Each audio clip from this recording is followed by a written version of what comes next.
Hey there, it's Shannon Matchick-Myers, and today we'll be checking out surface integrals. So we've been working on line integrals with Green's theorem, and then last time we covered surfaces, parametric surfaces. So now we will move it right along to surface integrals.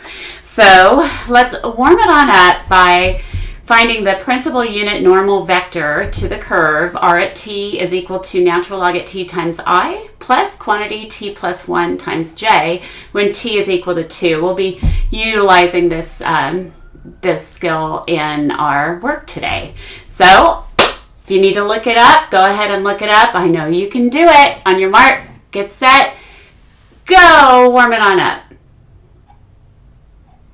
Okay, let's see how you did. So let's go ahead and start out by getting all the stuff we need. We're going to need the derivative, right? So because we're going to need, at the end of the day, what are we going to need to find? We're going to need to find t at t and the magnitude of t prime at t. So, so evil plan. We need the principal normal vector at t equal to 2, right? And so in order to find that, we need to find the magnitude of t prime at t. So that'll give us something to do, right? So let's get rolling. So remember that t prime at t, we need to work with our r. So r prime at t is equal to 1 over t times I plus j. Good so far? All right, and the magnitude of r prime at t is going to equal to the square root of 1 over t, the quantity squared, plus 1 squared. And so that in turn will equal to root, I'm just getting a common denominator, so we'll have 1 plus t squared over t. Good so far? And we know t is going to be 2, so we don't have to worry about the absolute value. All right, so then now what will happen to find t at t?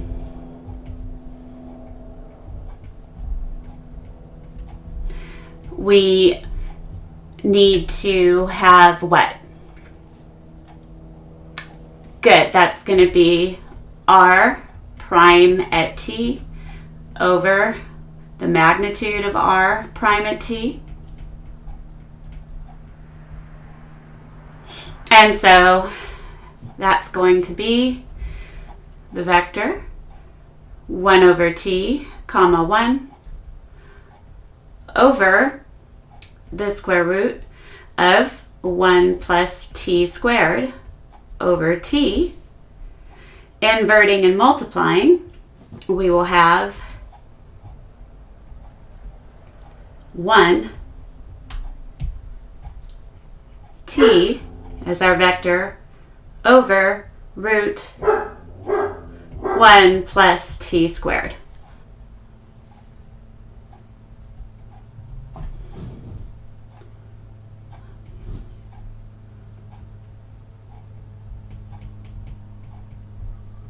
So that'll be 1 plus t squared to the negative 1/2 times I,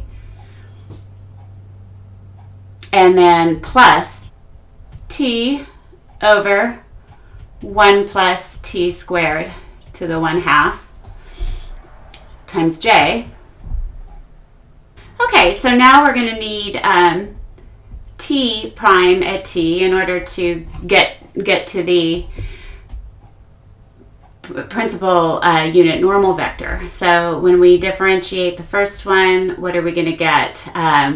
Using the chain rule, we're going to end up with negative 1/2 1 plus t squared to the negative 3/2, and then times 2t, and that's all times I, and then plus the quantity 1 times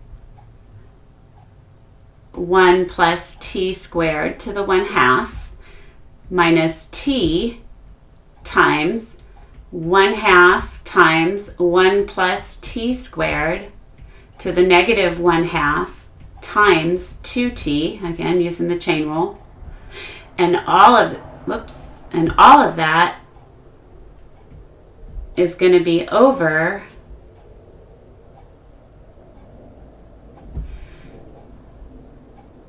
1 plus t squared, because we're squaring that square root, and that's all times j.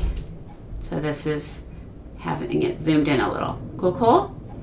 Okay, so now let's clean it up. So we're going to end up with t prime at t is equal to, these 2's will divide out, so we're going to end up having negative t over 1 plus t squared to the 3/2 plus, getting a common denominator of root 1 plus t squared, that quantity to the 1/2, and that numerator is going to give us 1 plus t squared. These 2's will divide out, and then we'll have minus t squared. That's all going to be over root 1 plus t squared, and that's going to be over 1 plus t squared, and that's all times j. So cleaning that up, we shall have t prime at t is equal to negative t times 1 plus t squared to the 3/2. Oh, sorry, that's times I. Bad teacher. And then we'll end up with 1 over the quantity 1 plus t squared. When I combine those two bases, I will end up with that quantity to the 3/2 in our denominator, and that's times j. Groovy? Now we need the magnitude of this. So the magnitude will be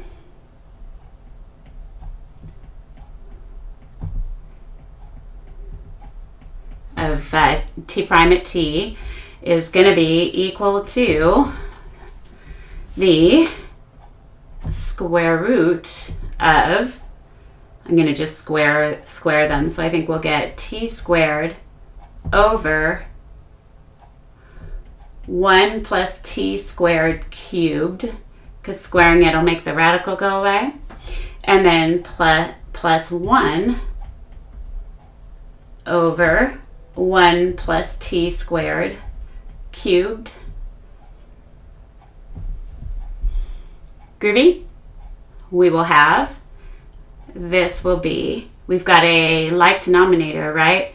So that's going to end up being the square root of, if I commute those two terms in the numerator, I'll have 1 plus t squared, and then that'll be 1 plus t squared cubed.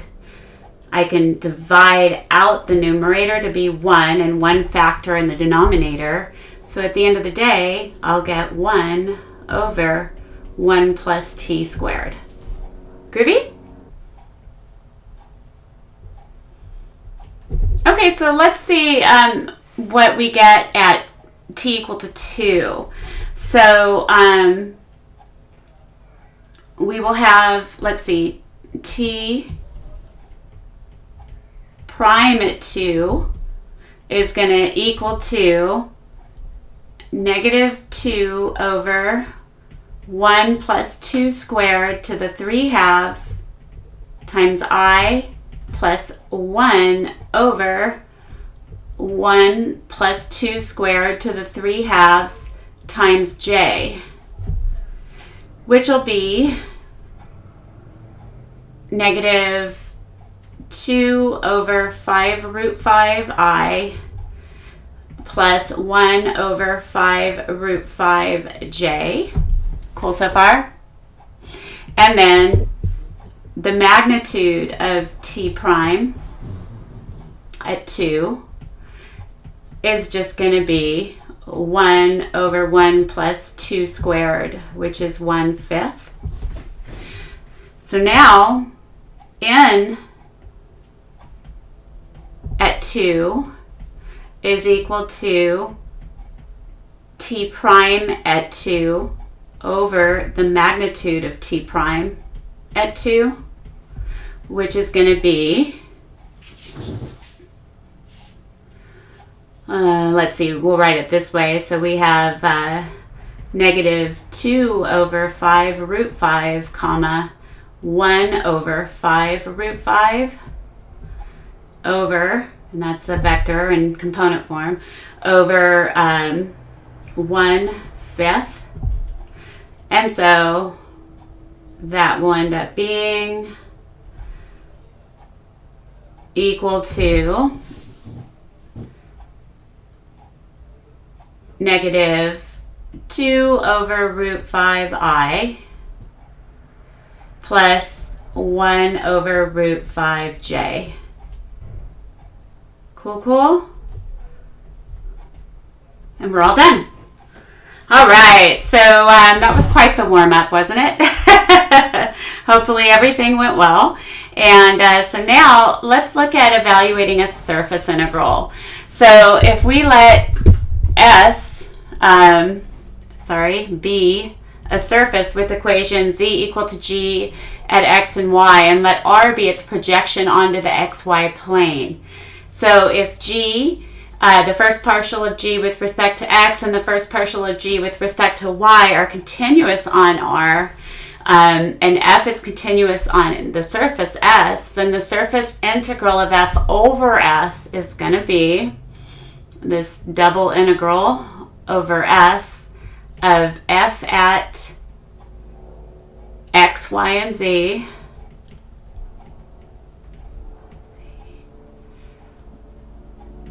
ds. That in turn is equal to the integral, double integral over the region R, which remember is the projection onto the xy plane of z, and that would be f at x, y, and then g of x and y times the square root of 1 plus, so this is like kind of like the arc length type of idea, right? So 1 plus the first partial of g with respect to x at x and y, the quantity squared, plus the first partial of g with respect to y at x and y, the quantity squared. And that's dA. So let's take a look at what this looks like. So let's take a look at what we have going on here. So let's figure out our S first. So we have z equal to 2/3 x to the 3 halves. And then x is trending between 0 and 1, and y is trending between 0 and x inclusive. So g of x and y, we're going to rewrite z as g of x and y, and that's equal to 2/3 times x to the 3 halves. So when we look at the first partial of g with respect to x, in terms of x and y, we're going to get beautiful x to the 1/2, because the 2/3 and the 3/2 will multiply to be 1. And then the first partial of g with respect to y at x and y is going to be 0. Cool? Okay, so what are we gonna end up getting? We need the square root, remember, of the 1 plus the first partial of g with respect to x, the quantity squared, plus the first partial of g with respect to y, the quantity squared.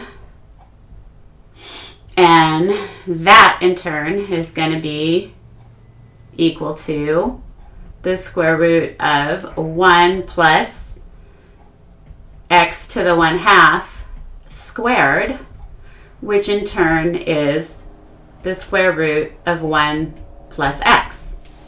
Cool so far? Awesome. So now we need to look at what's in the integral, right? So what do we have inside that integral? We have x minus 2y plus z. But don't we know what z is? That's going to give us x minus 2y plus 2/3 x to the 3/2. Cool so far? All right, so now we have what we need to move along and integrate. So let's take a look at what we've got.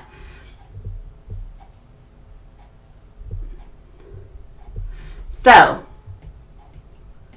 the integral, the surface integral, x minus 2y plus z with respect to s, whoa, I made that really big, sorry, is going to equal to, so we have our double integral. Let's work on what we have inside here first. So remember, it was going to be x minus 2y plus 2/3 x to the 3/2. Okay? And so that's our function of x and y and g of x and y from the formula. And then we have times the square root of 1 plus x. And then we're going to be doing dy dx. So since the y's first, remember y was going from 0 to x, and then x was going from 0 to 1. And so this is what we have. So here, this is what we had gotten here. And then when we were, our partials, like the whole square root of everything, this stuff here is what we put here. So continuing, let's see what we're gonna get. Okay, so let's take a look. So this is gonna end up being the integral from 0 to 1. I can factor out that root 1 plus x because it doesn't have any y's in it. And then when I integrate with respect to y, I'll get xy minus 2y squared over 2 is y squared plus 2/3 x to the 3/2 times y. And y is going from 0 to x. And we're still going to integrate with respect to x. So now we will get the integral from 0 to 1 of root 1 plus x. And then this will end up being, do you see our lower limit of integration will zero out? So I'll just work on that upper limit. X times x is x squared minus, we'll end up with x squared again, so that'll zero out, plus 2/3 x to the 3/2 times x. And then we'll be integrating with respect to x. So cleaning that up, we're going to end up getting the integral from 0 to 1 of x. I'll bring, let's see, the 2/3 outside. We're going to end up with x to the 5/2 times 1 plus x to the 1/2 dx. Believe it or not, this integral, though it looks like it should have a fairly easy integral result, because that first term is a rational number, you know, that's not an integer.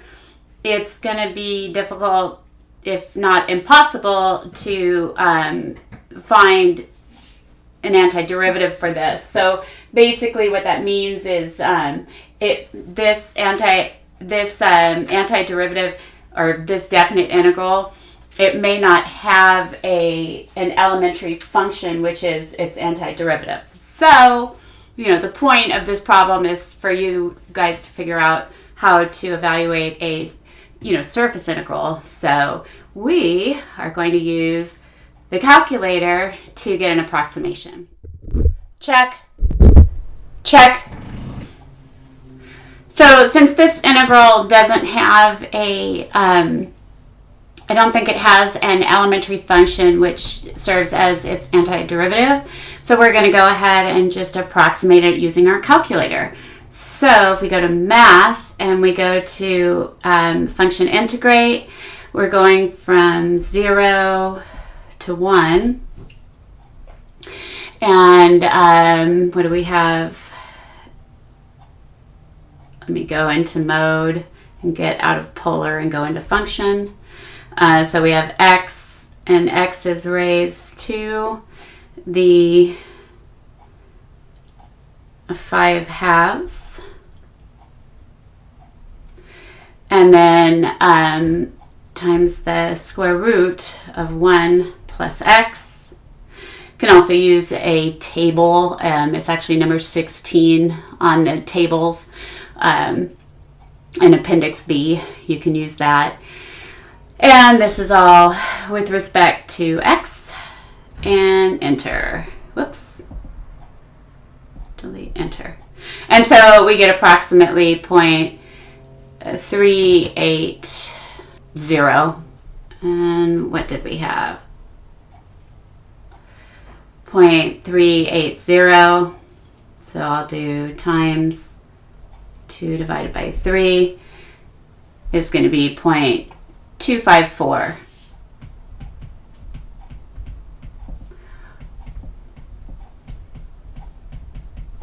There we go. So there's the approximate value of our surface integral. Cool, cool? Okay, so now let's go ahead and move on to our next example. So our next example will give us, we have f of x and y is equal to x plus y, and our surface is the vector r at u and v is equal to 4u cosine vi plus 4u sine vj plus 3uk. And then u is in between 0 and 4 inclusive, and v is in between 0 and pi inclusive. So what we're finding here is we're finding the area of a parametric surface.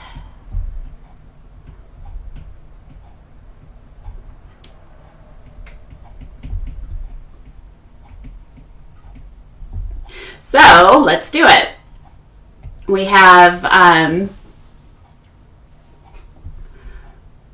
the first partial of r with respect to u is going to end up being, let's see, 4 cosine vi plus 4 sine vj, and then plus 3k.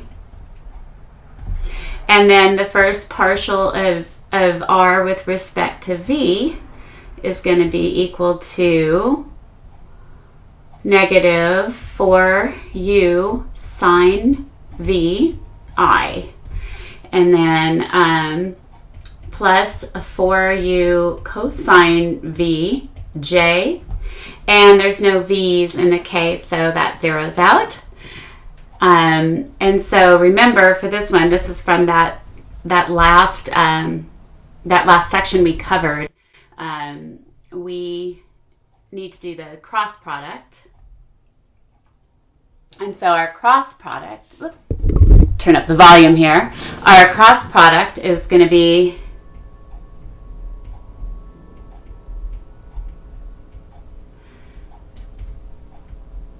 the determinant of I, J, and K. And then we have 4 cosine V, 4 sine V, 3, and then negative 4u sine V, 4u cosine V, and 0. So I'm going to go ahead and I'll expand about that bottom row. So that'll end up being, we'll have negative 4u times sine V, and then we'll have 3j, and then minus 4 sine V times k. Sorry about the dogs. And then minus 4u cosine V times, so that's going to be 3i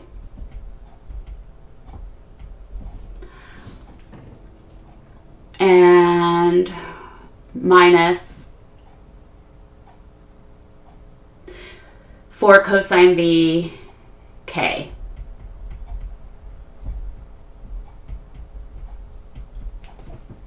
And then, of course, the last one is just 0. So this is going to be negative 12u sine V times j plus 16u sine V. And actually, that'll be sine squared at V, right?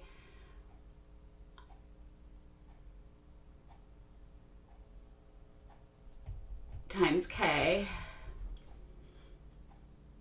and then minus 12u cosine V times I plus 16u cosine squared at V times k.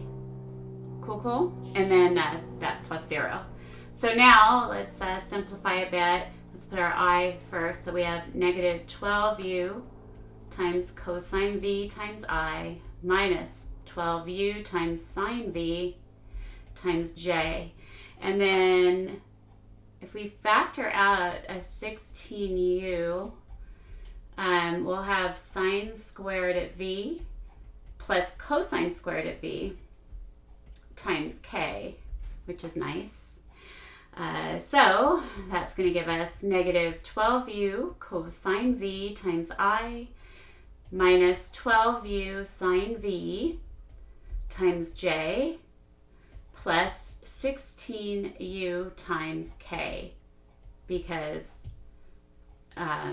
this here is just 1, right?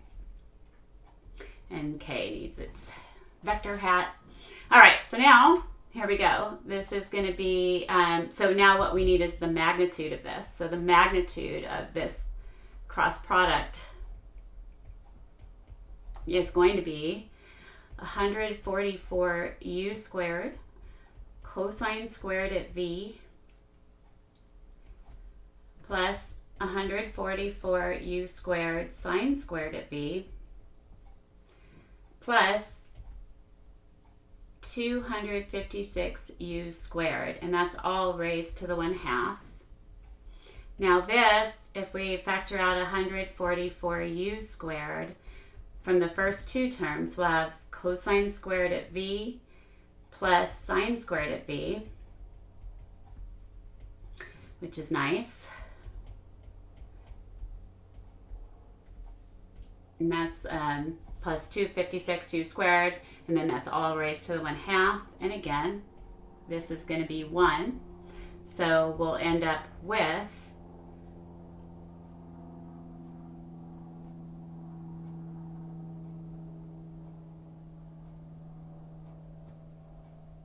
400 u squared to the 1/2, which is going to be what? 20u. Cool so far? Okay, so now we need to find the surface area integral over S of f at x and y ds is going to equal to, we'll have a double integral. So it's been so long we probably forgot what our f of x and y is.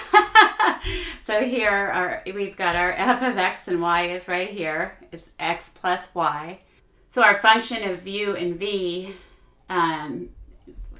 with the I is 4u cosine v. And so that's what our x will be equal to, and our y is going to be equal to 4u sine at v. All right. So we don't need to worry about the 3u because our f of x and y just adds x plus y. Cool, cool.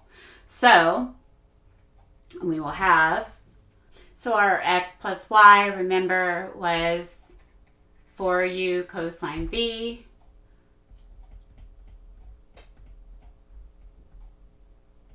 And then y was 4u times sine v. And then the magnitude of our cross product is 20u, and that's going to be du dv, integrated with respect to du and dv. So what is u trending on? Well, u is going from 0 to 4, and v is going from 0 to pi. So let's do it. We'll have the integral from 0 to pi of, so integrating first with respect to u, actually I'm going to bring that product in there first. So we'd end up with 80 u squared cosine v plus 80 u squared sine v, and then du dv. So we'll have the integral from 0 to pi of 80 thirds u cubed cosine v plus 80 thirds u cubed sine at v, and u is going from 0 to 4. Now notice that our lower limit of integration will zero out. So this will be, and we'll still have a dv hanging out here. Okay, so when we cube 4, we get 64. And notice that they'll be the same, you know, on that we can factor out. So that'll give us 5,120 thirds times the integral from 0 to pi of cosine at v plus sine at v with respect to v. And that'll be 5120 over 3 times sine at v minus cosine at v from v equals 0 to v equals pi. So let's see what we'll get. Our upper limit of integration is going to end up being 0 minus negative 1 is 1. And then minus our lower limit of integration, we'll have 0 minus 1, which is negative 1. So then that will double it, and we'll get 10,240 thirds for our result. Cool, cool. All right, so now we finish all that, yes. So now let's go to example 3, all right? So let's do it. F of x, y, and z is equal to x times y over z. Our surface is z is x squared plus y squared. And x squared plus y squared is bound between 4 and 16. So let's see what we have going on. So this means that our g of x and y is equal to x squared plus y squared. That's from here, okay? So if we do our first partial with respect to x, we'll get 2x. Our first partial with respect to y will be 2y. Cool so far? Awesome. Now, this right here, just so we're good, can also be thought of as f at x, y, and g of x and y. Okay? But what is that equal to? If I plug in that z, I'm going to end up having xy, x times y, xy over z, which was x squared plus y squared. So this was my z, and that's how I got that. Cool so far? Awesome. So now, let's see what we've got. So we need to figure out a couple more things, right? We're going to need to figure out we want to do the square root of 1 plus gx at x and y squared plus gy at x and y quantity squared, right? And so that's going to end up being equal to the square root of 1 plus, let's see, 2x, the quantity squared, so we would get 4x squared plus 4y squared. And do you see that this is equal to 1 plus 4 times x squared plus y squared, that quantity? So it might be kind of nice, to switch this into polar coordinates, right? So if we were to switch to polar, right, remember that we would end up having something much easier under the radical. Switching to polar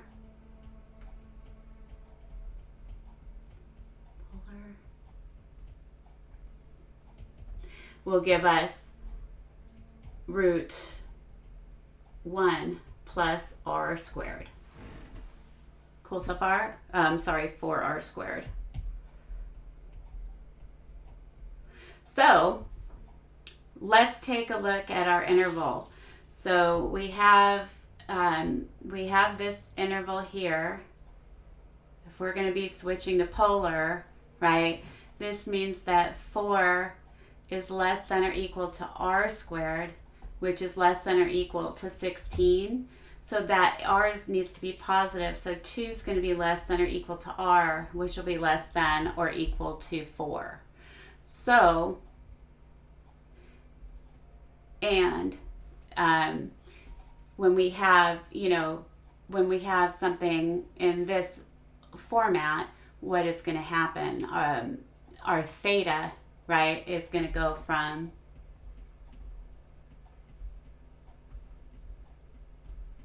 0 to 2 pi. So let's do it. We've got our integral over the surface of our f at x, y, and z,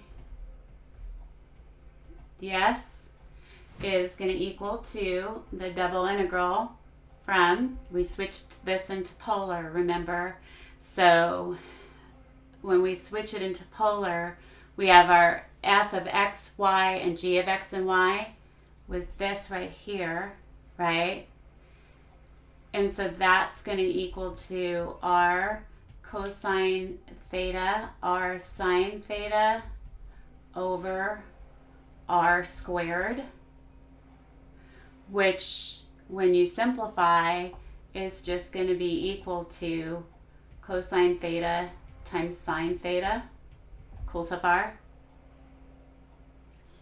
And then we still have that 1 plus the square root of 1 plus 4 r squared. And then remember you have to have an r when, a times r when you're switching to polars. So what does that mean? We're going to end up getting cosine theta times sine theta times the square root of 1 plus 4 r squared times r, and that's going to be dr d theta. So our limits of integration, remember r is going from 2 to 4, and theta is going from 0 to 2 pi.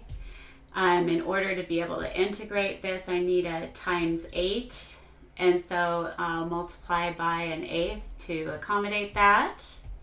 So we'll end up getting 1/8 integral from 0 to 2 pi of cosine theta times sine theta times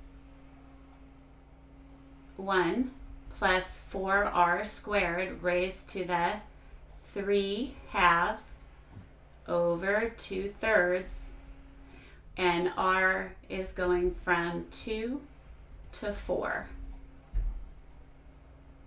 So I'm going to go ahead and bring the constant out to the front here right now. So we'll have 3/16 times the integral from 0 to 2 pi. And so when r is 4, let's see what we're going to end up having. We'll have cosine theta times sine theta times 65 to the 3/2 minus 17 to the 3/2. Oh, sorry, and we still had a d theta going on here.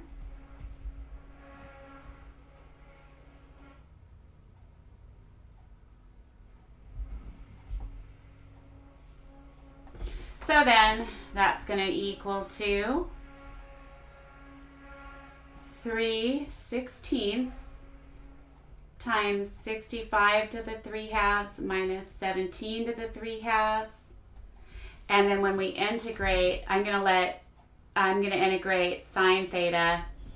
We'll get sine squared theta over 2. I did that because the derivative of the sine function is the cosine function. And then theta is going from 0 to 2 pi.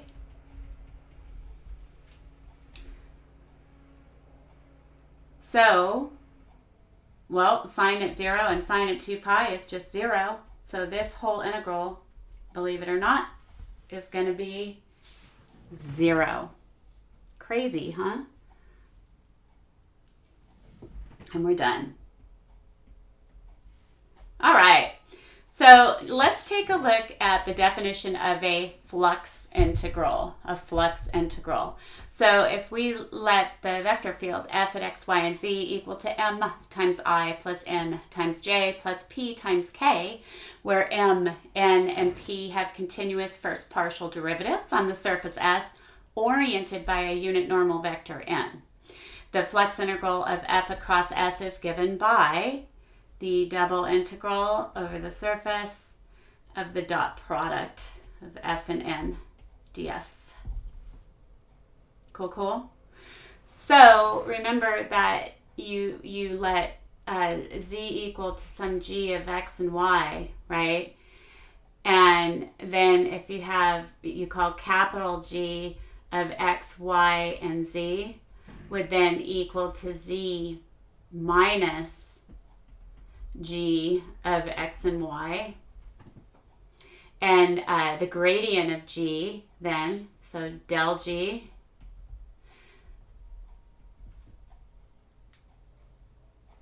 is going to be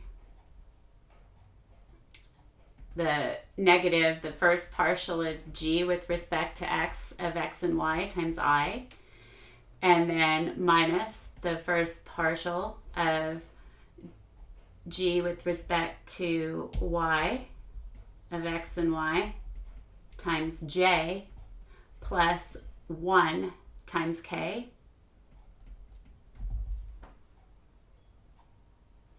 And recall that N can be found by finding del G of X, Y, and Z over the magnitude of del G at X, Y, and Z.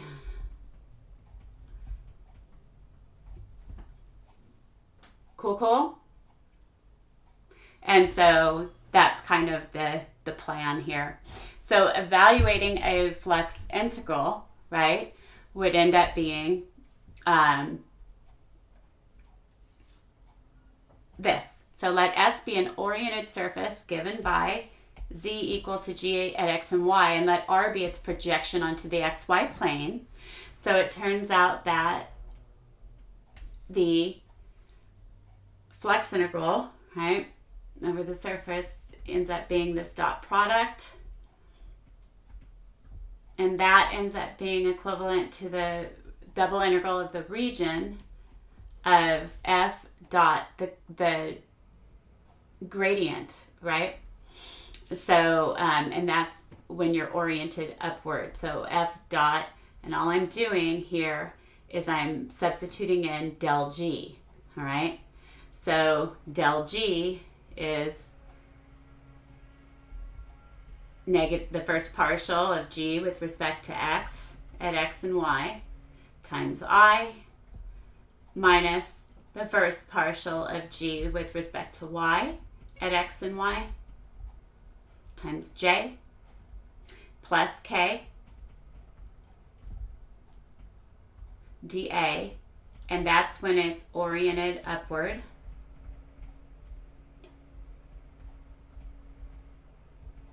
If it's oriented downward, okay, you just switch the sign.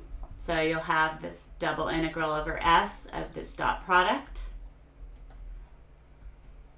That's going to equal to the double integral over the region of F dot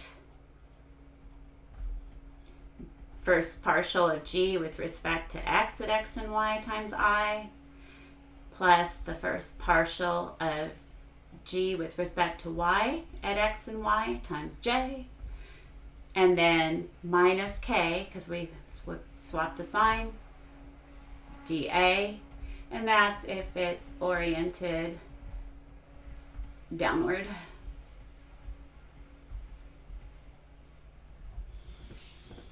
Okay, so let's look at our last example of the day. And we want to find the flux of the vector field F through S. And N is going to be the upward unit normal vector to S. So we have our vector field. And so we have to do a couple things, right? So we want to let capital G at X, Y, and Z equal to 2x plus 3y plus z minus 6. Okay, because remember you do that by subtracting 6 from both sides, and you get 0. It's from an earlier deal. So now, okay, so what do? We also need to find the gradient of G, del G, at X, Y, and Z. So that's going to end up being what? Good. 2I plus 3j, and then the z and the minus 6 zero out, right? For the partial.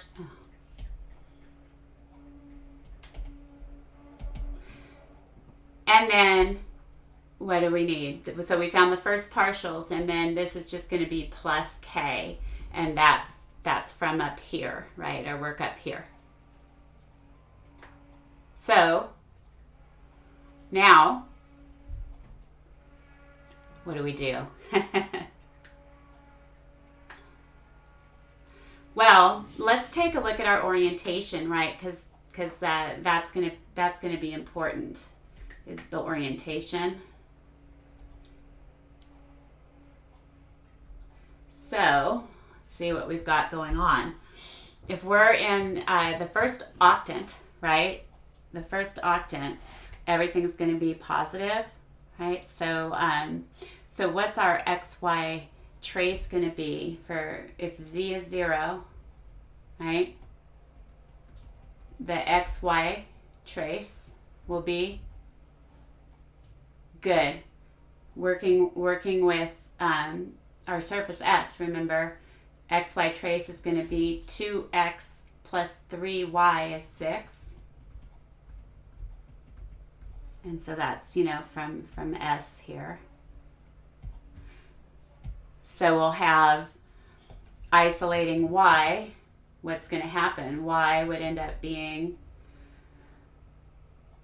negative 2/3 x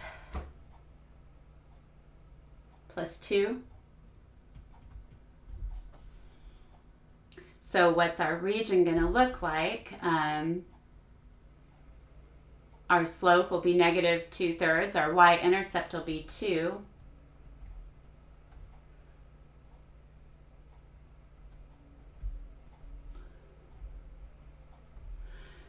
So our region,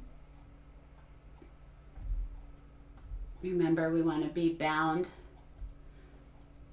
in that first octant. And so our region is going to be in here.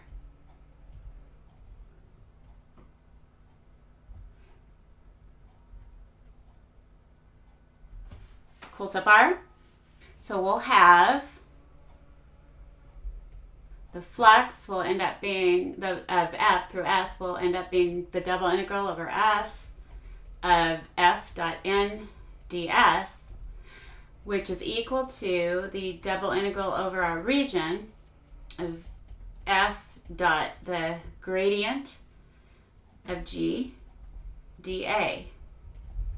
So we need to find that dot product, right? So we'll be looking at this dot product. F has, let's see, x,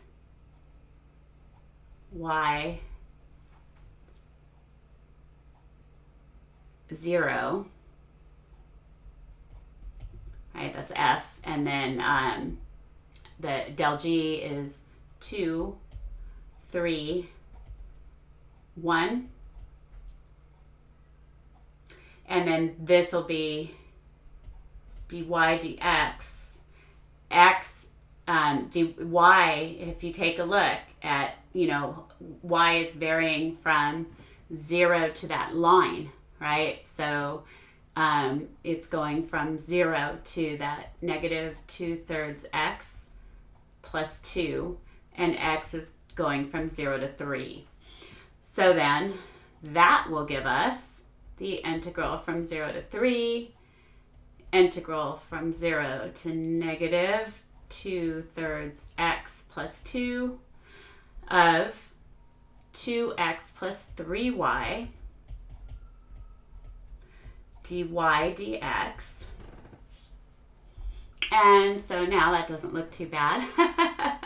So integrating with respect to y, we will have 2xy plus 3/2 y squared, and y is going from 0 to negative 2/3 x plus 2. So then that's going to give us the integral from 0 to 3 of 2x times negative 2/3 x plus 2. All right, so that's plugging y in to the 2xy, and then plus 3/2 times y squared, and y was negative 2/3 x plus 2. So we're squaring that, and that will eventually be integrated with respect to x. So then we're going to get integral from 0 to 3 of negative 4/3 x squared plus 4x plus 3/2 times, so we'll have 4/9 x squared, doubling the product of the ends will give us 8/3 x, and then plus 4 dx. Still simplifying, we have the integral from 0 to 3, and we'll have negative 4/3 x squared plus 4x plus 2/3 x squared minus 4x plus 6 dx. One more line of simplification here, and then we'll integrate. That'll end up being negative 2/3 x squared. The x is 0 out, so we'll have plus 6 dx. The 4x is 0 out, I should say. So then we will get negative 2/9 x cubed plus 6x, and x is going from 0 to 3. So notice that the lower limit will 0 out, so this will end up being negative 2/9 times 27 plus 18.